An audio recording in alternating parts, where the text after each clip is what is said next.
Sir దర్గా స్వామి గురించి చాలా అనుభవాలు చెప్పారు కదా సార్. ఇంకా మీకు ఎవరైనా తెలిసిన మహాత్ములు ఉన్నారా? వారితో మీ అనుభవం ఇంకా మీ ప్రయాణం ఎలా జరిగిందంటారు? ఇంకా చాలామంది ఉన్నారమ్మా. భరద్వాజ మాస్టర్ గ్రంథాలు చదివిన తర్వాత ఎంతోమందికి తెలుసుకోవాలి, చూడాలి అనేటువంటి జిజ్ఞాస చాలా బాగుండేది. ఓసారి తెనాలి వెళ్ళాను. అక్కడ మా అక్క వాళ్ళు ఉన్నారు, ఆడికి వెళ్ళాను. వెళ్ళేటప్పుడు ఏమనుకున్నానంటే, అక్కడ దగ్గరలో మంగళగిరి దగ్గర నల్లమస్తాన్ సమాధి ఉంది. ఆయన కాళేమస్తాన్ బాబా అంటారు. దాదాపుగా 300 సంవత్సరాల పైన జీవించారని ఆయన చరిత్ర చెబుతోంది. చూడాలనుకొని వెళ్ళాను. సరే చూడలేకపోయాను. నా పని పూర్తి చేసుకొని రిటర్న్ అయ్యాం. నేను నాతో పాటు మా మామయ్య కూడా వచ్చారు. ట్రైన్లో కూర్చొని ఉన్నాం. ట్రైన్ మూవ్ అయిన తర్వాత నా చేత చిన్న పుస్తకం ఉంది, వ్యాసవాణి అని. అలా చదువుకుంటూ కూర్చొనన్నా. నా ఎదురుగా మామయ్య గారు కళ్ళు మూసుకొని కూర్చున్నారు ఆయన. నేను కూర్చున్నాను. అలా చూస్తుంటే ఎదురుగా డోర్ దగ్గర ఒక అతను నిలబడి ఉన్నాడు. పండు ముసలి, ఒక 89 దాకా ఉంటాయి అనిపించింది. తెల్ల జుట్టు, బాగా పాలిపోయింది మనిషి. ఈ గడ్డం ఇలా పొడవుగా ఉంది. చిన్న సంచి తగిలించుకొని ఇలా చూస్తూ ఉన్నాడు.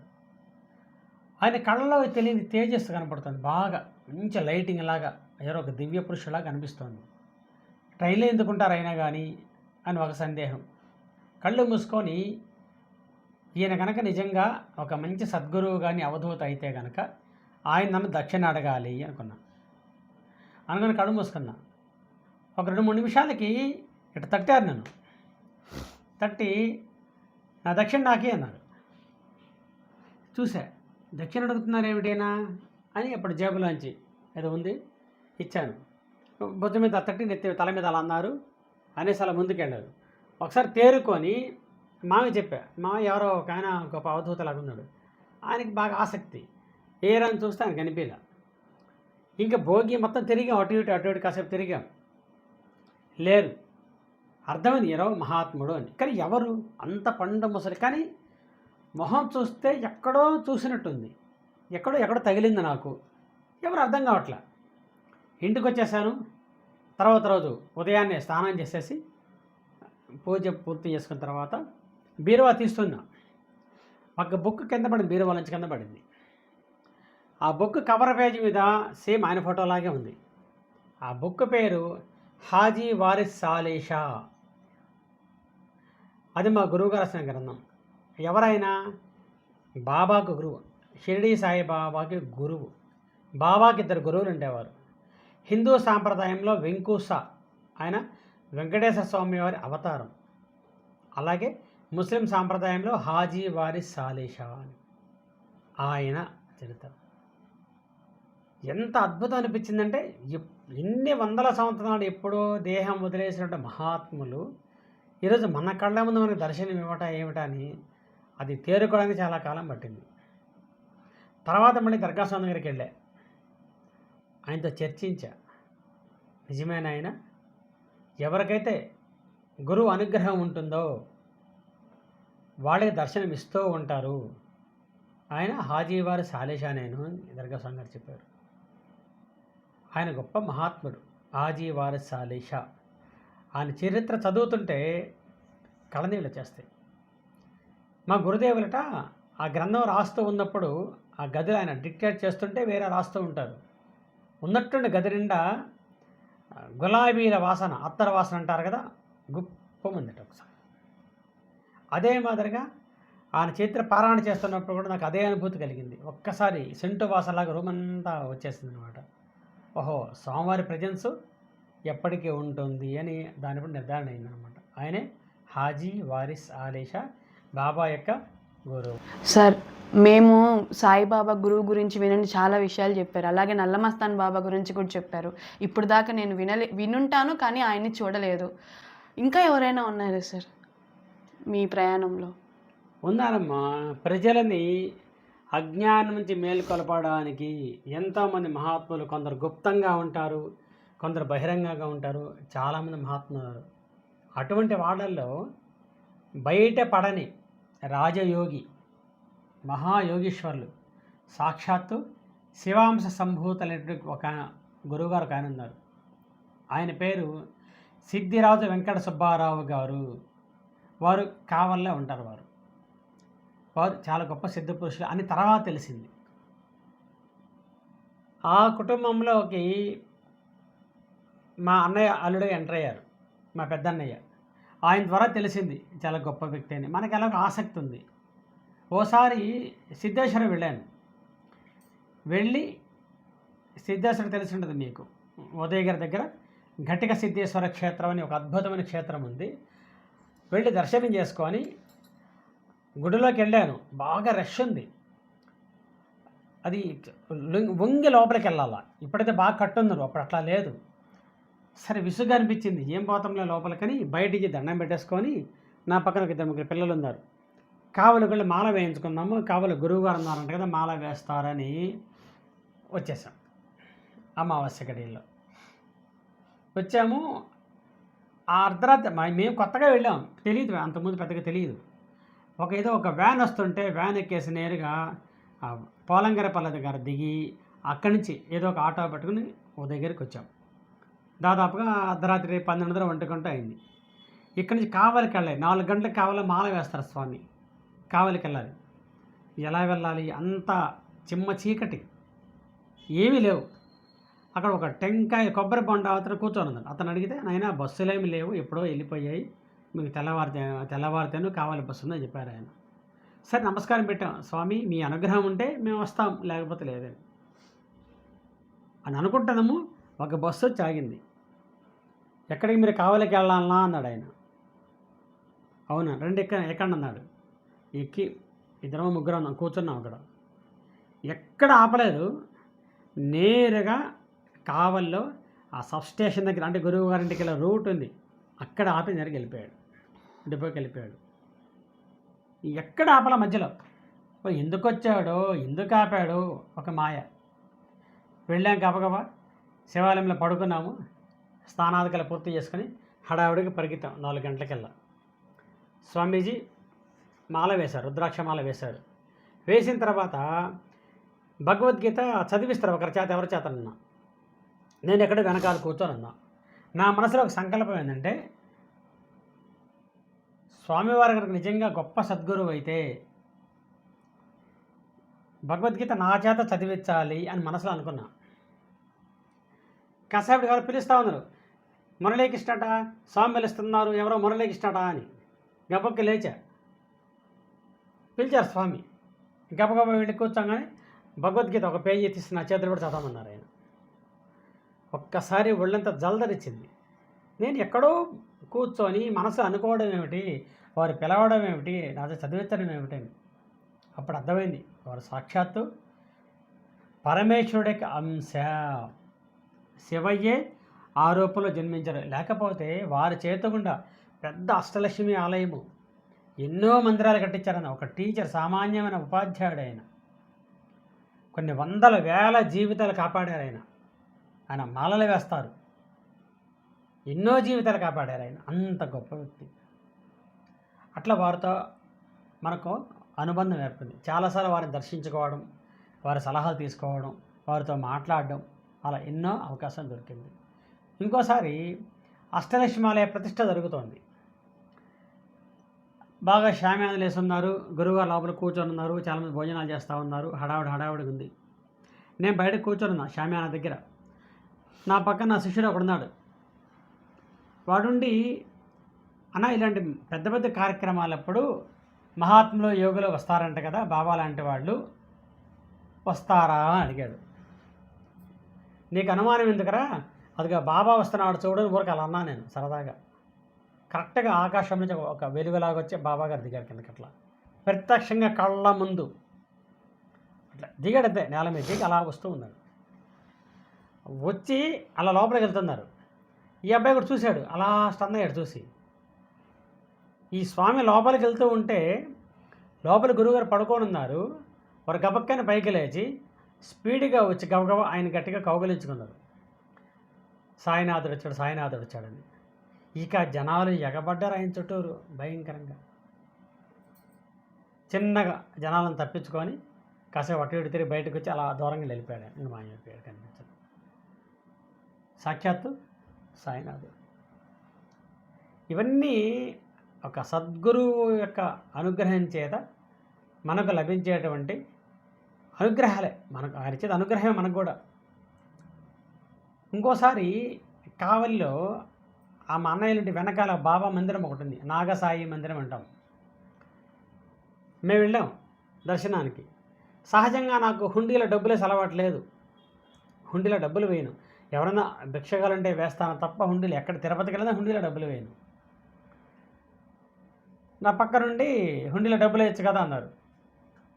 అంటే నేను వెయ్యను, ఎవరైనా వస్తే ఇద్దామని అనుకున్నాను. దక్షిణ ఇవ్వాలనుకుంటే బాబాయే తీసుకుంటారు నా దగ్గర అని చలోక్తిగా అని దర్శనమై బయటకు వచ్చి టన్ను తిరుగుతుంటే ఒక సాధువు నా భుజం మీద తట్టాడు. తిరిగి చూస్తే దక్షిణ నాకు వేయకుండా వెళ్ళిపోతున్నావే అన్నాడు. అప్పుడు జేబులోంచి 10 రూపాయలు తీసిస్తే అల్లా అచ్చాకరేగా అని వెళ్ళిపోయాడు. ఈ పదం ఎవరంటారు?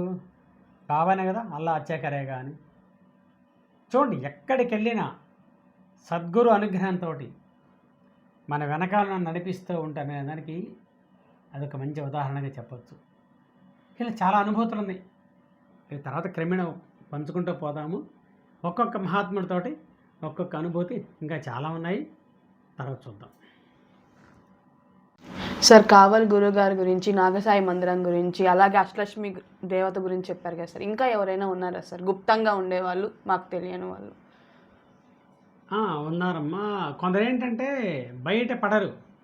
ఇప్పుడు శ్రీకృష్ణ పరమాత్మ ఉన్నాడు, ఆయన ఏంటి చిటికిన కొండపైకి ఎత్తాడు. నిజంగా ఆయన చిటికిన కొండపైకి ఎత్తినప్పుడు అందరూ ఆయన గొప్ప మహాత్ముడిగా కీర్తించాల, ఎవరు గుర్తించాలి ఆయన్ని. ఈయన బయటపడలా.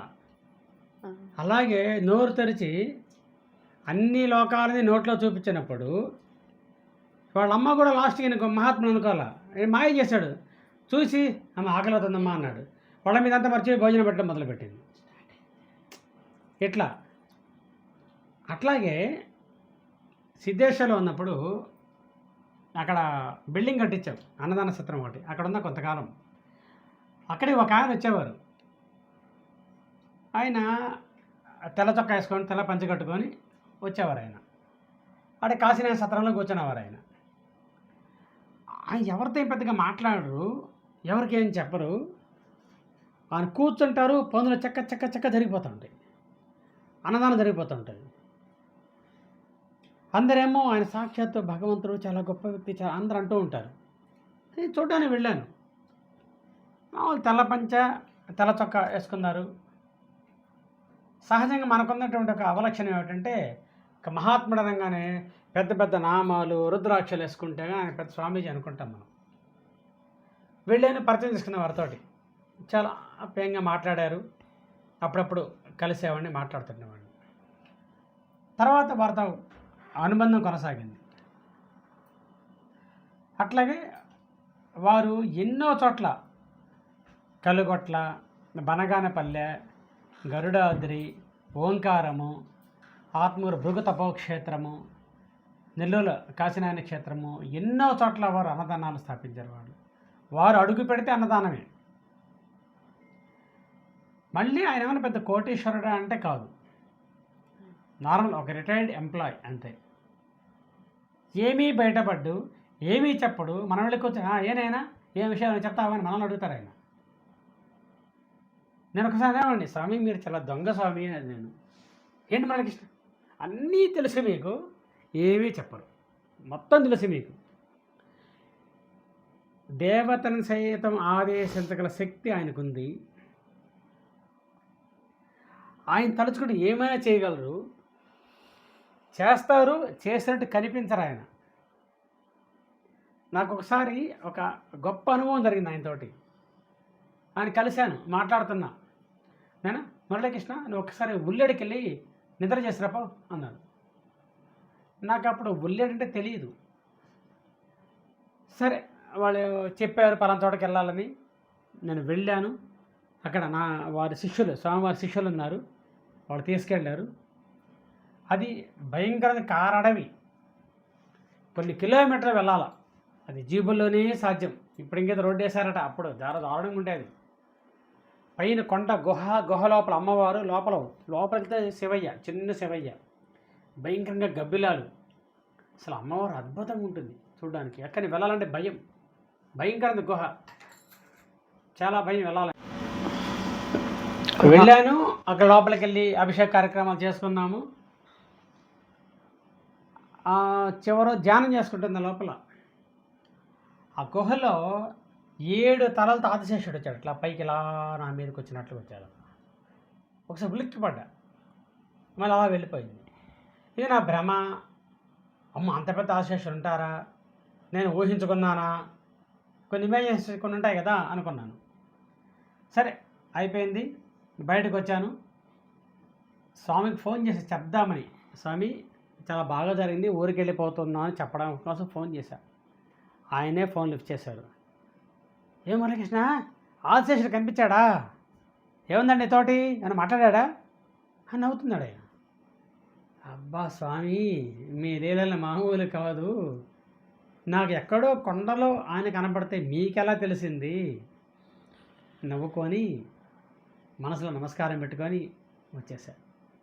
తర్వాత వారి ఆశీస్సులతో, వారి అనుగ్రహంతో భృగు తపోక్షేత్రమైనటువంటి తిరునాళ్ళ తిప్పలో హనుమంతుని ప్రతిష్ఠ చేయడం జరిగింది. ఆంజనేయ స్వామి ప్రతిష్ఠ, పంచముఖ ఆంజనేయ స్వామి ప్రతిష్ఠ స్వయంగా నా చేతులతో వారి అనుగ్రహంతో చేయడం జరిగింది. అలాగే మళ్ళీ వారి ఆశీస్సులతో శ్రీకృష్ణ ప్రతిమను తెచ్చి అది కూడా అతి తొందరలో ప్రతిష్ఠ కోసం రెడీ అవుతుంది. విచిత్రం ఏమిటంటే ఇన్ని చేస్తారు కదా ఆయన, ఎక్కడా బయటపడ్డు. ఆయన గురించి ఏమీ తెలియదు, మామూలుగా ఉంటారంటే. మామూలు మాటలే, ఇక ఫ్రెండ్స్ గురించి ఎట్లా మాట్లాడుతుంటారో అలా మాట్లాడుతుంటారు. ఆయన ఏది బయటపడడు, బయటపడని ఎవ్వరు. సాక్షాత్తు సిద్ధపురుషులు, శివాంశ సంభూతులు, అంత మహాత్ముడైన. ఇన్ని చెప్పాను కదా, ఆయన పేరు కూడా నేను చెప్పాల, ఎందుకంటే ఆయన ఇష్టపడరు. ఈ సంగతి తెలిస్తే ఆయన కోపడతారు. అర్థం వేళకి అర్థం ఏంటుంది ఆయన గురించి. ఆయన పేరైతే నేను చెప్పడం లేదని పర్మిషన్ లేదు కాబట్టి నేను చెప్పడం లేదు. కానీ నేను దర్శించినటువంటి మహాత్ములు, నాకు అనుభూతి జరిగింది కాబట్టి నేను వారి గురించి ఈరోజు చెప్పాల్సి వచ్చింది. నమస్కారం. తర్వాత కడప జిల్లాలో చింతకొమ్మదేని మండలంలో గోపాలాపురం అనే ఊరుంది. అక్కడ కోదండరామయ్య స్వామి నాకు అవధవుతున్నారని వేరే మిత్రులు చెప్పారు. వెతుక్కుంటూ వెళ్ళాం, నేను నా మిత్రుడు కూడా వెళ్ళాం అక్కడికి. స్వామి ఎర్ర వస్త్రం వేసుకొని ఉంటారు, ఇట్లా జడ వెనకాలుకుంటుంది. ఏం మాట్లాడు, ఆయన మాటలు మనకు అర్థం కావు. అవధూత స్థితి. అవధూతలు బాలోన్మత్త పిశాచరేవత్త రూపాలు ఉంటారట. బాలురుగా, ఉన్మాదులుగా, పిశాచులుగా ఉంటారట. ఈయనది ఒక ఉన్మత్త స్థితి. ఏదో మాట్లాడుతుంటారు, మాటలు మనకు అర్థం కావు. ఒక్కో సందర్భంలో మన గురించి వస్తుంది ఆయన నోటుకుండా, అది వాళ్ళు చెప్పేవాళ్ళు. వెళ్ళాను, సో పడుకొని ఉన్నారు. ఆయన తీసుకెళ్ళాం, అరటి పండు తీసుకెళ్ళాం అక్కడికి. ఏమి ఇచ్చినా ఇసురు కొడతా ఉన్నారు. ఎవరేమి ఇచ్చినా పడుకొని ఉంటారు, లేస్తారు, మళ్ళీ పడుకుంటారు, మళ్ళీ కూర్చుంటారు, అటు తిరగతారు, అట్లా ఒక రకంగా ఉంటారు ఆయన. అరటిపండు తీసుకెళ్ళాం, పట్టుకొని స్వామి ఈ అరటిపండు మీరు స్వీకరించాలి అని మనసులో మా గురువు గారిని స్మరించి అరటిపండు గబక్క అరటిపండు లాక్కున్నాడు. లాక్కొని బాగా పిసిగాడు అరటిపండ్లు. ఒకటిసారి నా మీద కొట్టాడు. ప్రసాదంగా భావించిన తర్వాత అక్కడ ఒక పాప ఉండేది. ఆ పాప మోగట. వాళ్ళ అమ్మవాళ్ళు ఏం చేస్తారంటే వదిలేశారు ఆయన దగ్గర. అంటే స్వామి సేవకు వదిలేస్తారు అనుకుందాం. ఓసారట ఆయన అన్నం తింటూ అన్నం ఎలా తింటారంటే ఎక్కువ అన్నం పెట్టేసుకుంటారు, మధ్యలో పెద్ద గుంత చేస్తారు, మొత్తం సాంబారు, పప్పు, రసం మొత్తం వేసి పచ్చడి కూడా అట్లా వేసుకుంటారు, మొత్తం పిసికి ముద్ద చేస్తారు. ఇంతలా ముద్ద తీసుకుంటాడు, ఇంతలా ముద్ద అలా కొరికేస్తాడు. ఇస్తే మహానుభావుడు కూర్చొని ఉంటారు. అది వాళ్ళకి ప్రసాదంగా తీసుకుంటారు. చూసేవాళ్ళకు పిచ్చితనమో వెర్రితనమో అనిపిస్తుంది, కానీ అక్కడ ఉండి ఆయన ప్రెజెన్స్ అనుభవించిన వాళ్ళకి ఆ తత్వం బోధపడుతుంది, అర్థమవుతుంది. అలా ఆ పాప కూర్చొని ఉంటే నోట్లో పెట్టుకొని మొత్తం ఉమ్మేసి పాప మీద ఇసిరేసాయంట. ఆ పాప అందరూ పట్టుకుని తినేసిందట. 24 గంటల మాటలు వచ్చేసాయి పాపకి, బాగా మాట్లాడుతుందట. అక్కడ వాళ్ళు చెప్పారు తర్వాత. నేను వారిని ఒక 2-3 సార్లు దర్శనం చేసుకున్నా. ఎంతో మధురానుభూతులు వారి దగ్గర పొందగలిగా.